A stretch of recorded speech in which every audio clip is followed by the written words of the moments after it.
It's early morning at the Mysuru Zoo and the beginning of a new day. Our zoo is one of the oldest in India and was established in 1892 by the 23rd Maharaja of Mysore, Sri Chama Rajendra Wodeyar. During his time, it occupied just 10 acres of land.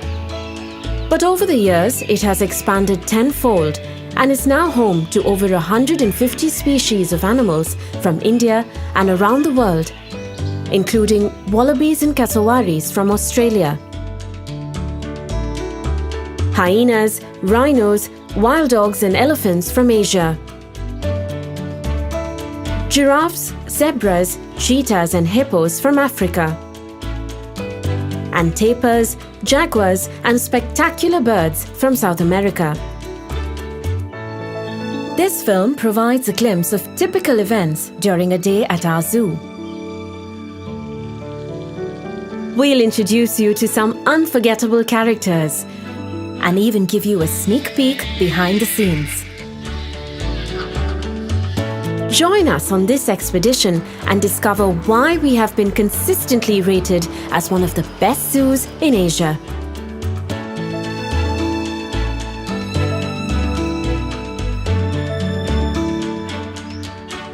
Our zoo is not just renowned for its diverse animal collection, but also for its stately gardens. Designed almost a century ago by the eminent German botanist and garden designer G.H. Krumbagel, these expansive grounds are meticulously maintained to this day. Elegant heritage structures add charm to the gardens, like this bandstand, which was once used to stage music performances.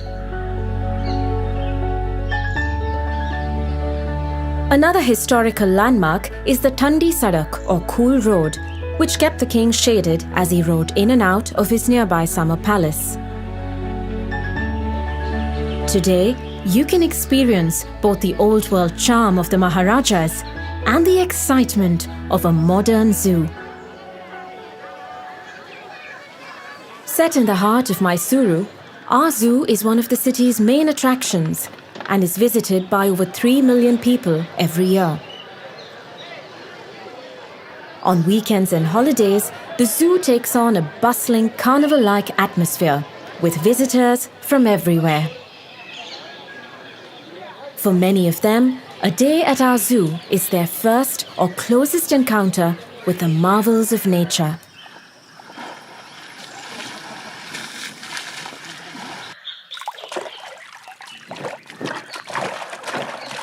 Among the most popular animals in our zoo are the big cats. The glass frontage of our cheetah and leopard enclosures provides an amazing viewing experience.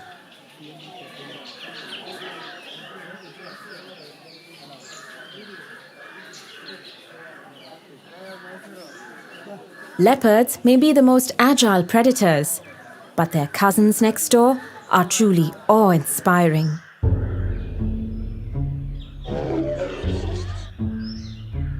This handsome fellow is Prithvi. Like most of the tigers in our zoo today, he was born to Manya, our white tigress. Manya herself was born at our zoo in 2005 and has produced many cubs over the years. So far, all of them have been normal-colored tigers. One fact that you may not be aware of is that, unlike in the old days, zoos in India are no longer permitted to capture animals from the wild for exhibition. So to ensure that we always have a variety of animals, we depend on exchange programs with other zoos, as well as captive breeding. Animals born and raised in captivity are well adjusted to zoo life and thrive when provided proper care. This includes spacious enclosures enriched with features that simulate natural habitats.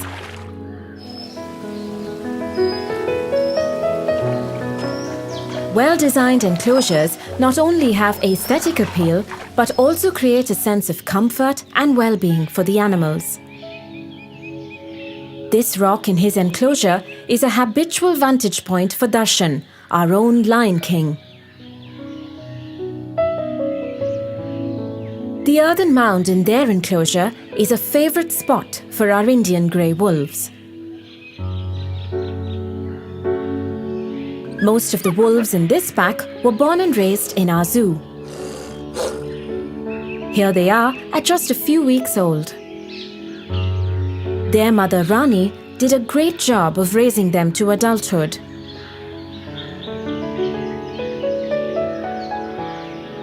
Across from the wolves are the dholes, which are also known as Asiatic wild dogs. They are smaller than wolves and have a shorter snout.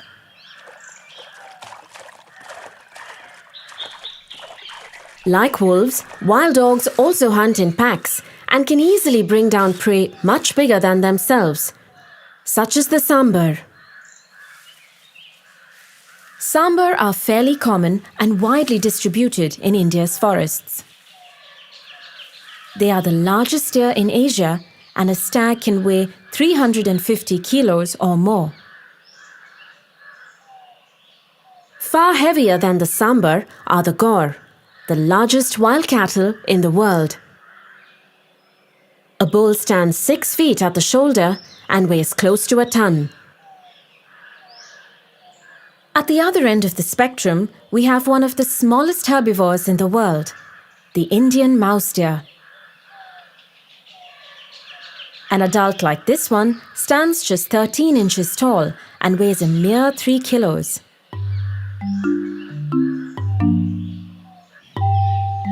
Towering over all our other animals are the tallest mammals in the world. A male giraffe can grow over 18 feet tall and weigh more than 2,000 kilos. Because of their long legs, eating anything on the ground isn't easy. So we hoist their food up on a pole.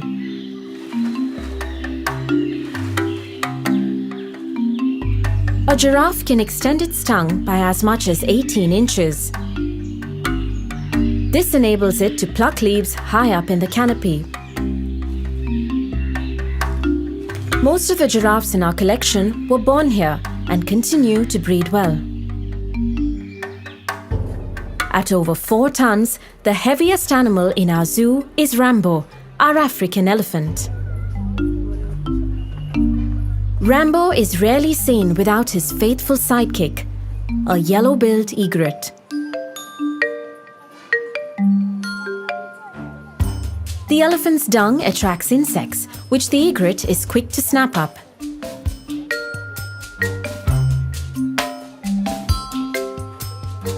Rambo is now in his mid-20s, and we hope to find him a mate soon. Next to Rambo's enclosure is our herd of Asian elephants. They are extremely fond of water and love to splash around at every opportunity. They are the most pampered animals in our zoo and even have their own shower.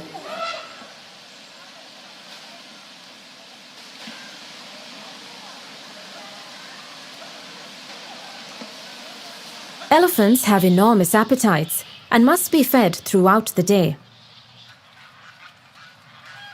We give them a combination of cooked food, fruits, vegetables, and grass.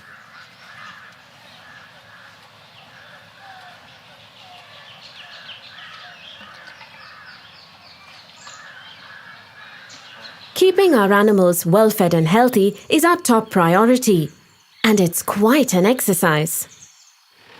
Every day, truckloads of food arrive at the zoo, bringing 300 kilos of meat, 400 kilos of fruits and vegetables, 750 kilos of grains, pulses and bran, and 6,000 kilos of grass and green fodder.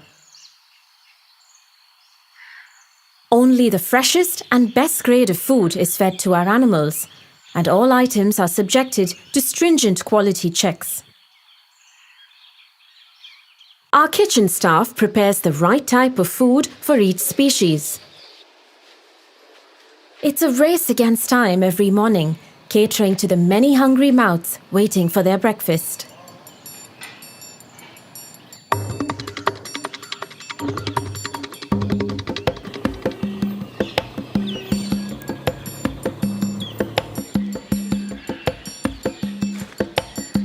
Irrespective of holidays, bad weather, earthquakes or riots, food has to be delivered several times a day to the enclosures.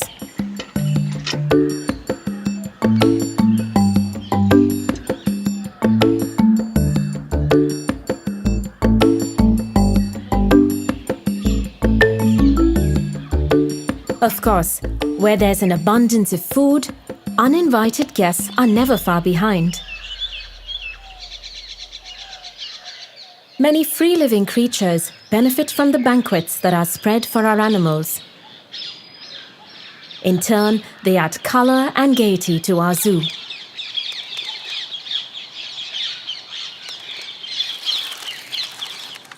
Some of our birds and animals need special food. These scarlet ibis get their bright coloring from the beta-carotene in the food they eat. So to keep them looking beautiful, we include shrimp and grated carrots in their diet. We also breed and raise mealworms because some animals need insects in their diet at least a couple of times a week, like this African bat-eared fox.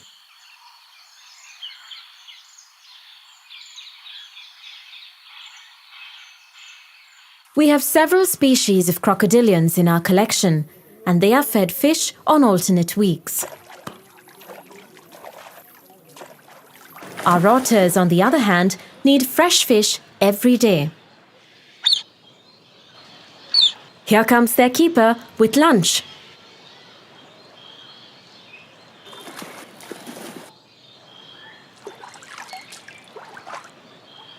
Visitors to our zoo might regard the animals they see as just specimens. But to us, each one is a distinct individual with its own personality. Mason, one of our chimpanzees, likes to wave at his admirers like a music conductor. Abi, one of our Asian elephants, loves to make his own straw hat. He'll put it on and take it off several times a day.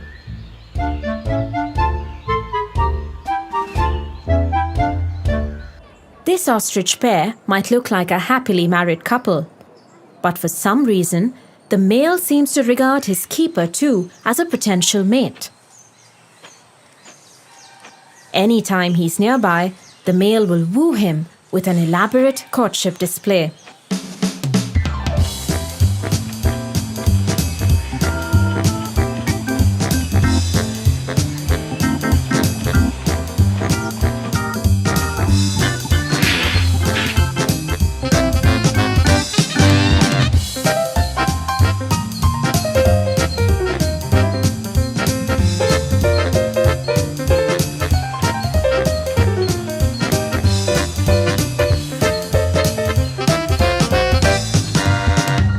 Our sloth bears, Ganesha and Durgi, also have distinct personalities.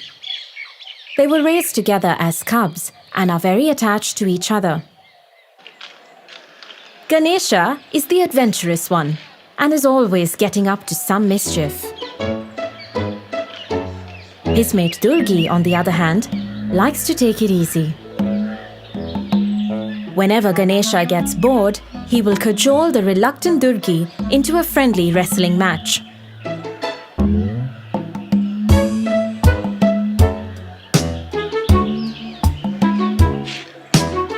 It's all in good fun and no one gets hurt.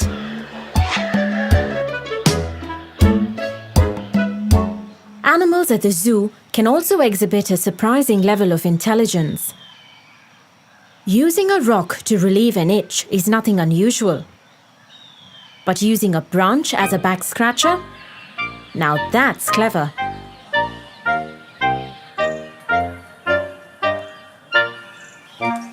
When his keeper enters the enclosure every morning, Krishna, the hippo, will literally demand a mouthwash.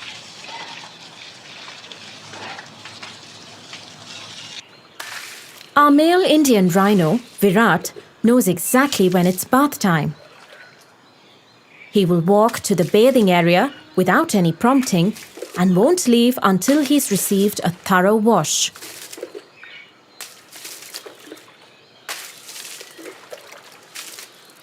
Like Virat, many animals at the zoo develop a close bond with their keepers. But don't be fooled. Only their keeper can get this close. Zoo animals can be very dangerous, and the rest of us must always stay behind the railings. However, if you would like a closer bond with our animals, you can participate in our adoption program and sponsor the upkeep of any of our animals. As a sponsor, you will get special visit privileges, and your support will help take care of some of our feeding expenses.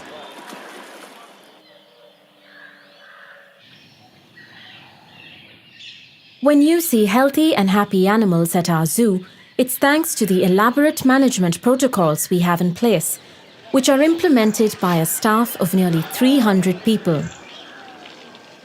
You may not notice them, but they are everywhere, quietly doing their jobs.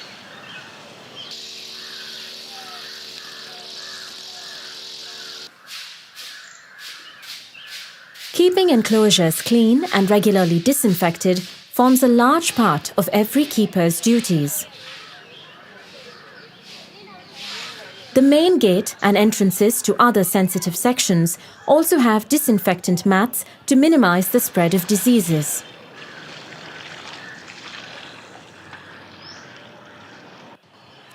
Preventive medicine, too, is a crucial aspect of our animal healthcare routine.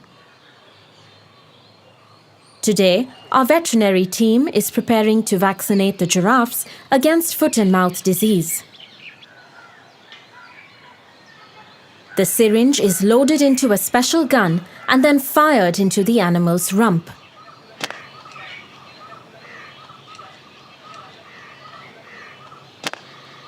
The big males barely flinch when the dart hits home. But next door, the females and their young are already nervous.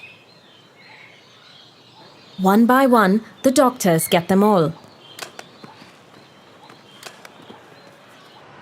The vaccine gets injected within seconds after the dart pierces. A couple of flicks of the tail and the dart falls off and will be collected by the keeper.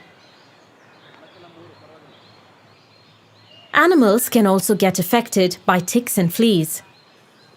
Today, it is the turn of these barasingha or swamp deer to receive their periodic treatment for ectoparasites. An organic insect repellent is mixed with water and sprayed in the form of a fine mist as the animals gather to feed. Despite all these precautions, however, animals do get sick sometimes and are treated at our zoo hospital. This sloth bear has been tranquilized and brought in for an X-ray and an ultrasound. Once the doctors diagnose the problem, the animal will be treated and closely monitored. The zoo hospital also houses our animal orphanage. This is Chamundi. She was found abandoned in the wild and sent to us when she was just 6 months old. Her keeper feeds her a special milk formula several times a day. Like all youngsters, Chamundi can be greedy. After gulping down her milk, she will raid her playmate's lunchbox.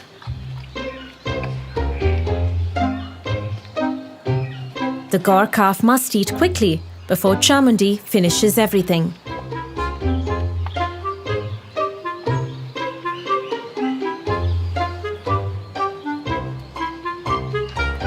Meanwhile, it's feeding time for the other orphans.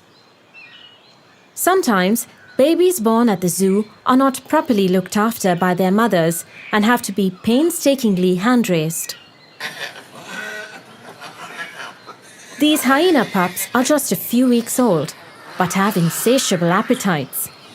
Hey.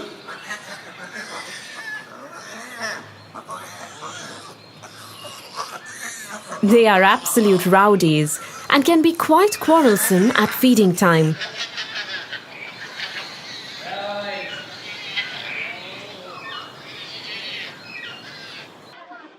One of our most popular exhibits is our newly redesigned snake house. Here, you can come face to face with the heaviest snake in the world, the green anaconda from South America, or the longest venomous snake, Asia's king cobra. A male like this one can grow to 18 feet in length and raise nearly 1/3 of its body off the ground. Our walk-in aviaries are also popular as they allow visitors to stroll among the birds. The star attractions in this aviary are the black swans.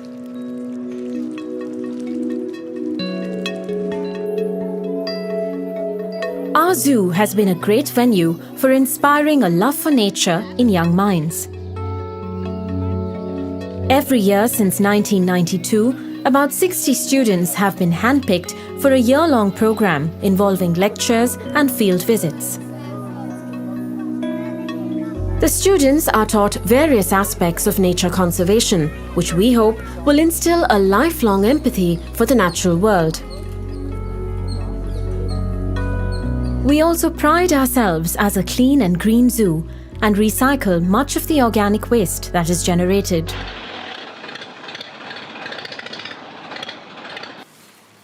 Mega herbivores like rhinos, hippos, and elephants eat vast quantities of food.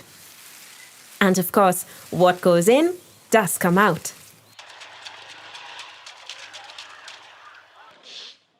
Our keepers have their work cut out, clearing these mini mountains of dung. We ensure that none of this waste goes to waste. From the pens, herbivore dung is sent to our vermicomposting yard, where it is slowly converted to a rich natural fertilizer that keeps our gardens lush and lovely. The best time to visit our zoo is in the morning or the evening, when animals are at their most active. From entry to exit, the pathway through the zoo is 3.2 kilometers, which you can cover in just a couple of hours. But we recommend that you take it slowly to get the most out of your trip. But do avoid the middle of the day if you can, as it's a time when most animals rest.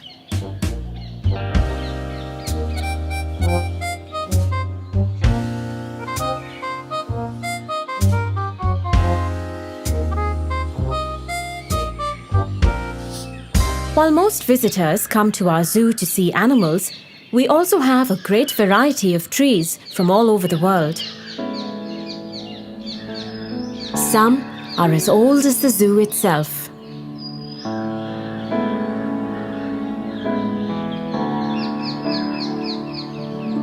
For over a century, these grounds with their magnificent trees and animals have been an important part of Mysuru's rich heritage. It has been our constant endeavour to provide the best conditions for our animals and to ensure that visitors have a memorable day at our zoo. We are immensely proud that what started as a Maharaja's private menagerie has evolved into a vibrant and dynamic public institution. With your continued support, we hope to make Mysuru Zoo even better in the years to come.